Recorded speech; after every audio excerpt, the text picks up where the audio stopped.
Suamiku om-om tentara. Bab 006. Zaida duduk di pinggir ranjang. Untuk sejenak, ia terdiam. Sejujurnya, Zaida bingung bagaimana caranya membicarakan masalah hubungan mereka dengan Firza secara damai dan tenang. Mengungkapkan kata cerai tidak mudah untuk Zaida. Mereka baru saja menikah. Apabila Zaida dan Firza benar-benar bercerai, orang tua Zaida juga pasti akan merasa sedih. Namun, Zaida juga manusia biasa. Mana bisa ia diam dan bertahan dalam kehidupan pernikahan yang seperti ini? Apa gunanya mereka menikah jika masing-masing bersikap seperti orang asing? Mas Firza, aku memikirkan pengakuan Mas Firza waktu itu. Sepertinya, Mas Firza memang gak nyaman dengan pernikahan ini. Kita nggak berperilaku layaknya pasangan suami istri, Mas. Terus, apa gunanya status pernikahan ini jika kita berdua selalu canggung dan seperti orang asing? Firza mengusap wajahnya. Lalu, kamu mau kita bagaimana? Mas, aku nggak mau kamu melakukan apa yang aku mau dengan terpaksa. Kalau seperti itu, maka percuma saja. Perceraian sepertinya memang lebih baik.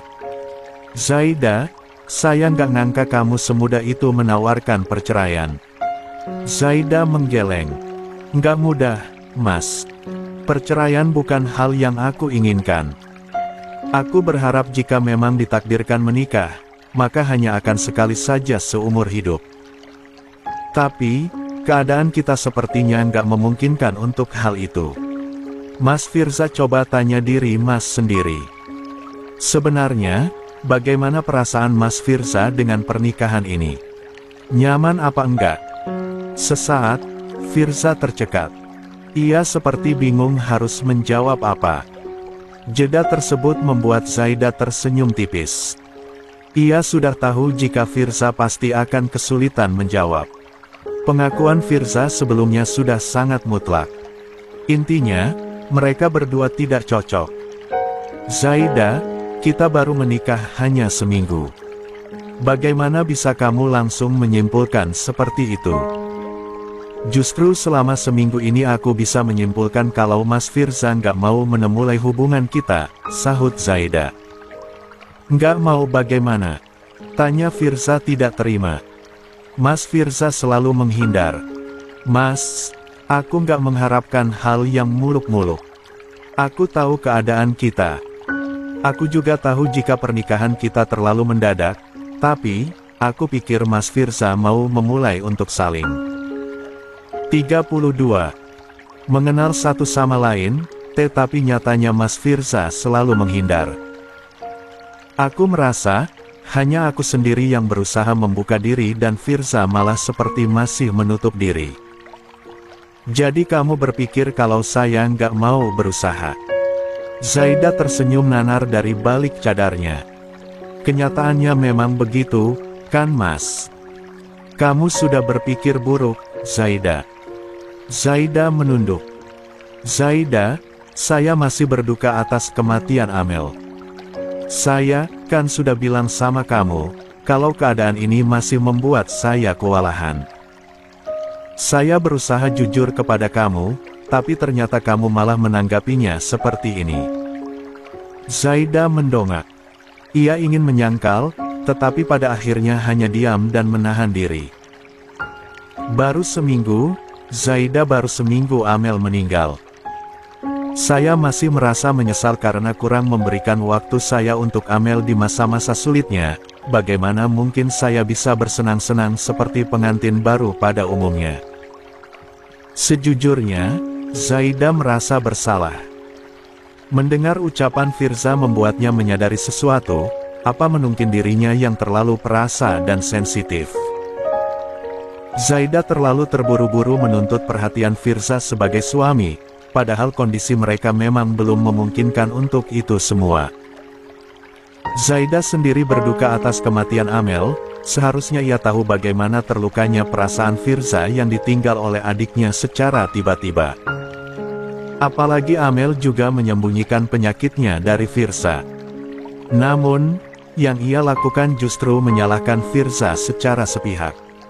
Mas Firza, Zaida, saya minta maaf kalau memang selama seminggu ini sikap saya sudah membuat kamu nggak nyaman.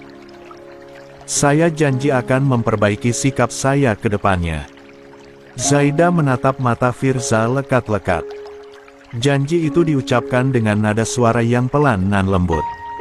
Namun, apakah Zaida bisa mempercayai janji tersebut? Sementara itu, melihat Firza yang melihat Zaida diam saja sembari menunduk tampak khawatir. Ia mendekati Zaida. Awalnya, Firza hendak menyentuh bahu Zaida, tetapi mendadak ia berhenti dan menarik lengannya kembali.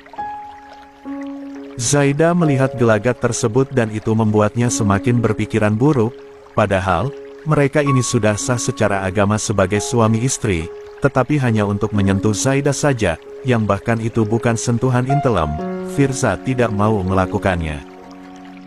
Zaida, tolong dengarkan saya. Zaida menatap Firza. Ia berusaha menahan gemuruh di dadanya. Isi pikiran Zaida pun berkecamuk. Zaida, saya nggak pernah melanggar janji saya. Kalau saya menceraikan kamu, itu artinya sama saja saya sudah melanggar janji kepada Amel. Jadi, jawaban saya soal perkataan pertama kamu tadi, tidak. Saya nggak setuju kalau kita berpisah. Zaida memejamkan matanya. Ini benar-benar situasi yang teramat sulit untuk Zaida. Ia juga tidak mau melanggar janjinya kepada Amel. Bayangan wajah Amel yang tersenyum tulus tatkala Zaida menyetujui untuk menikah dengan abangnya tiba-tiba teringat dalam memorinya. Senyuman itu, rasanya baru kemarin ia dan Amel. 33. Bercanda tawa, mengobrol bersama, mengaji bersama, dan melakukan banyak aktivitas bersama. Namun, sekarang sosok Amel sudah tidak ada. Amel, gumam Zaida pelan. Saya yakin kamu juga pasti nggak mau mengingkari janji kepada Amel, kan? Zaida mengangguk. Aku nggak mau Amel sedih, Mas. Kita sama Zaida. Kita sudah berjanji kepada Amel, jadi saya mohon, tolong jangan mengatakan tentang perpisahan, dan beri saya kesempatan. Zaida akhirnya mengangguk. Ia berusaha untuk introspeksi diri. Mungkinkah ia yang kurang bersabar? Barangkali selama seminggu terakhir, Firza juga kepikiran dengan pernikahan mereka dan sedang berusaha untuk memperbaiki segalanya. Namun, pria itu juga disibukkan dengan hal lain yang membuat waktu serta tenaganya terkuras habis. Sepertinya, Zaida harus berusaha untuk memahami Firza lebih dalam lagi. Kamu terima maaf saya? Tanya Firza. Zaida mengembuskan napas panjang kemudian mengangguk. Firza menghela napas lega. Terima kasih. Kamu bisa pegang kata-kata saya. Zaida mengiyakan. Pada dasarnya, hati Zaida juga lemah terhadap permohonan orang lain. Ia melihat dengan kedua matanya sendiri bagaimana Abah dan Umi begitu ramah kepada Firza. Jika hanya dalam seminggu mereka akhirnya bercerai, tidak hanya janji kepada Amel saja yang telah ia rusak, tetapi juga kebahagiaan Abah dan Uminya. Zaida tidak mau membuat Abah sakit lagi karena dirinya. Kalau begitu, saya pamit dulu. Maaf, saya belum bisa membawa kamu ikut tinggal bersama saya. Zaida mengangguk. Mereka berdua akhirnya keluar dari kamar setelah pembicaraan panjang tersebut. Sekembalinya Firza dan Zaida ke ruang tamu, Abah dan Umi masih ada di sana. Firza kembali berpamitan dengan orang tua Zaida, lalu setelah itu baru benar-benar pergi. Zaida berdiri diam di teras ketika mobil Firza melaju pergi. Seolah tenggelam dalam lamunannya sendiri. Umi mendekati Zaida dan menepuk bahunya. Tenang, nak, Firza nggak akan lama ninggalin kamu kok. Zaida hanya tersenyum di balik cadarnya. Semoga saja, batinnya tanpa sadar. Dalam perjalanannya, Firza terus kepikiran dengan pembicaraannya bersama Zaida tadi. La menghela napas panjang, berpikir apa mungkin selama seminggu belakangan ini, sikapnya terlalu abai kepada wanita itu. Maksud Firza mengatakan bahwa ia masih belum terbiasa dengan semua keadaan baru ini bukan untuk membuat Zaida tidak nyaman. Ia hanya ingin jujur kepada Zaida sebab wanita itu sudah menjadi istrinya. Rupanya, kejujuran itu justru membuat Zaida berpikir ke arah lain. Kenapa semuanya jadi rumit? Guman Firza pelan. Usai menempuh perjalanan yang cukup jauh melalui udara, Firza akhirnya tiba di kota tempatnya dinas. Ia bertekad untuk segera menyelesaikan urusan mengenai pindah dinas itu. Setelah Amel meninggal, Firza sempat 34. Merasa kehidupannya seakan hancur. Ia seperti sudah tidak memiliki tujuan hidup lagi. Namun, karena wasiat yang ditinggalkan Amel itu, Firza berusaha untuk bangkit. Ia sudah menikah sekarang, dan tidak seharusnya ia mempermainkan ikatan itu. Begitu sampai di depan rumah dinasnya, Firza sudah merasa amat lelah. Ia berniat untuk segera membersihkan diri dan langsung tidur begitu sampai, tetapi langkahnya seketika berhenti ketika ia melihat seseorang sedang menunggunya di depan rumah. Wanita itu berbinar ketika melihat Firza datang, dan senyum manisnya langsung mengembang. "Bang Firza," panggil wanita itu dengan nada ceria seraya melambaikan telapak tangannya kepada Firza. 35. Yang datang dan menunggu Firza ternyata adalah Nikita. Begitu melihat Firza berjalan ke arah rumahnya, ia langsung berlari kecil menghampiri pria itu. "Abang udah pulang." Kedua bola mata Nikita tampak berbinar-binar, bahkan senyumnya pun tak pudar sejak tadi. Firza mengangguk. Ia lanjut berjalan ke pintu rumahnya kemudian mengeluarkan kunci. Di sana, Nikita terus mengikuti Firza dan Firza pun tampak biasa saja dengan kehadirannya. Lalu ketika Firza membuka pintu dan masuk, Nikita juga ikut masuk. Nikita adalah adik bungsu dari Pak Danyon. Ia dan Firza sudah kenal baik, makanya kehadiran Nikita di depan rumah dinas Firza pun bukan sesuatu yang baru. Jika orang lain melihat Firza dengan Nikita pun, tidak akan ada yang curiga. Mereka sudah benar-benar tampak biasa untuk bersama. Firza duduk di kursi ruang tamu, Nikita pun ikut duduk di hadapan pria itu. Firza menghela napas panjang serta kelihatan amat lelah karena perjalanan jauh. Air minum yang ia beli ketika sudah dekat rumah tadi masih ada setengah, jadi Firza pun segera menenggaknya sampai habis. "Bang Firza kayaknya lelah banget ya." Firza melirik Nikita kemudian mengangguk. "Perjalanan jauh, malah heran kalau nggak capek." Nikita mangut-mangut. "Bang, Niki turut berduka cita ya. Niki udah dengar soal adiknya abang yang meninggal. Nggak ngangka secepat ini. Maaf juga soalnya Niki enggak melayat ke sana." Firza mengangguk. "Makasih. Nggak apa-apa juga kamu nggak melayat, lagian juga jauh." Nikita mengerucutkan bibirnya. "Bang, kalau butuh teman curhat atau tempat berkeluh kesah gitu, sama Niki aja. Niki bakal dengerin semua keluh kesah abang kok. Jadi, jangan sedih-sedih ya bang." Firza menaikkan sebelah alisnya kemudian terkekeh pelan. "Nggak usah dramatis gitu, nggak cocok sama mukamu." Nikita cemberut. "Ih, aku lagi berusaha kasih semangat buat abang, tahu." Ya, jawab Firza sekenanya. "Oh iya, abang beneran jadi mau pindah dinas, ya?" Firza mengangguk. "Iya." Nikita menghela napas. Ia tampak agak kecewa mendengarnya. "Kenapa, bang? Emang di sini nggak nyaman, ya?" "Bukan karena itu." Nikita mengerjap. "Terus karena apa?" "Kalau karena adiknya abang, itu, kan sebelum dia meninggal, kalau..." 36. Sekarang berarti alasannya udah berubah dong. Nggak apa-apa, pengen saja, jawab Firza asal. Nikita mengembuskan napas berat. Yah, kenapa pindah sih, Bang? Di sini ajalah, nanti kalau abang pindah Niki nggak bisa ketemu sama abang lagi dong. Firza tersenyum tipis. Kamu kayak nggak punya teman aja, ledeknya. Serius, Bang. Aku nggak bisa bayangin kalau nggak bisa ketemu sama abang lagi. Firza hanya geleng-geleng kepala. Bang, tapi kalau aku jadi istri abang, kita pasti bisa ketemu terus, celetuk Nikita sambil tersenyum iseng. Firza mengabaikan saja kalimat Nikita. Gadis itu memang sering melontarkan kalimat-kalimat yang lumayan ngaco kepada Firza, jadi ia anggap kalimat perempuan itu hanya main-main.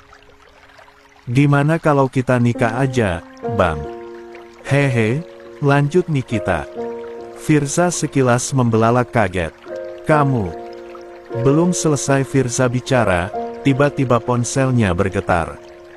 Firza mengecek ponsel tersebut dan rupanya ada panggilan dari Zaida. Firza langsung berdiri dan menyingkir untuk menerima panggilan tersebut. Ia mengisyaratkan kepada Nikita untuk diam di ruang tamu saja sementara ia menerima panggilan telepon itu. Firza menerima panggilan dari Zaida, ia langsung mengangkatnya ketika berada di ruang tengah. Halo, Zaida. Halo, Mas Firza. Assalamualaikum. Waalaikumsalam. Mas Firza sudah sampai? Tanya Zaida dari seberang panggilan. Iya sudah, 15 menitan yang lalu. Saya sudah di rumah dinas sekarang. Terdengar helaan napas lega dari seberang panggilan. Alhamdulillah. Firza diam dan Zaida pun juga diam. Niatnya menghubungi Firza memang hanya untuk memastikan saja apakah sang suami sudah sampai ke rumah dinas. Zaida memperkirakan estimasi perjalanan Firza sampai ke tempat tujuan, dan ternyata perkiraannya nidirga pas. Ya sudah kalau Mas Firza sudah sampai dengan selamat. Aku cuma mau tanya itu buat mastiin aja, Mas. Oh, iya, jawab Firza. Ia heran, entah mengapa dirinya ikut menjadi canggung. Kalau begitu, aku tutup panggilannya. Mas Firza istirahat saja, pasti capek abis perjalanan jauh. Wassalamualaikum. Waalaikumsalam. Tunggu Zaida, jangan dimatiin dulu. Zaida di seberang panggilan mengernyit bingung. Iya. 37. Firza menggaruk kepalanya sendiri. Ia merasa terlalu cepat jika panggilan berakhir begitu saja. Namun, ia sendiri juga bingung harus membicarakan apa dengan Zaida. Firza hanya ingin berusaha sedikit demi sedikit untuk terbuka kepada Zaida. Ia sudah berjanji. Sayangnya, ia sendiri bingung bagaimana memulainya. Firza tak memiliki pengalaman soal percintaan. Kamu apa kabar? Tanya Firza pada akhirnya. Ia merutuki kebodohannya sendiri yang bisa-bisanya malah bertanya kabar, tetapi mau bagaimana lagi, kan? Firza sendiri juga bingung luar biasa. Zaida refleks tertawa. Tawa tersebut terdengar oleh Firza yang sedang malu luar biasa, dan ia heran mengapa Zaida malah tiba-tiba tertawa. Apakah pertanyaan darinya memang sekonyol itu hingga Zaida yang kalem dan pendiam itu sampai refleks tertawa? Ada yang lucu? Tanya Firza. Zaida berusaha menghentikan tawanya baru kemudian menjawab, iya. Mas Firza kelihatan banget kalau lagi nggak ada topik pembicaraan sampai tanya kabar segala. Memangnya, salah ya? Nggak salah, Mas. Masalahnya, belum ada sehari kita nggak ketemu, kan? Masa Mas Firza sudah nanya kabar ke aku? Firza menggaruk tengkuknya. Iya, itu. Saya kan. Abang tolongin. Tiba-tiba, terdengar suara Nikita berteriak kencang. Firza yang kaget refleks langsung mematikan panggilannya dengan Zaida. Ia berlari ke ruang tamu di mana Nikita sebelumnya menunggu. Firza takut terjadi sesuatu kepada perempuan itu, makanya langsung buru-buru memeriksa. "Apa? Kenapa teriak? Ada masalah?" tanya Firza panik.